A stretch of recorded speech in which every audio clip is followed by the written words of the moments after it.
Pioneer Center Supermarket and Home Depot is the one-stop shop for all your needs, located at Pioneer Street, At what oven temperature?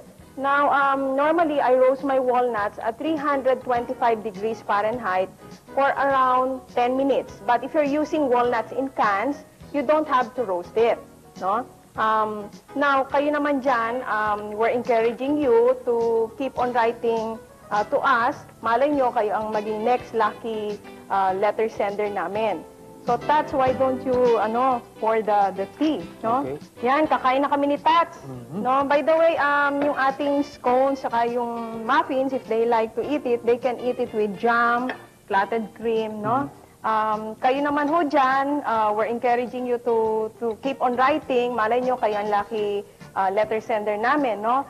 So, I hope na-enjoy ho nyo yung aming ginawa ni Tats today.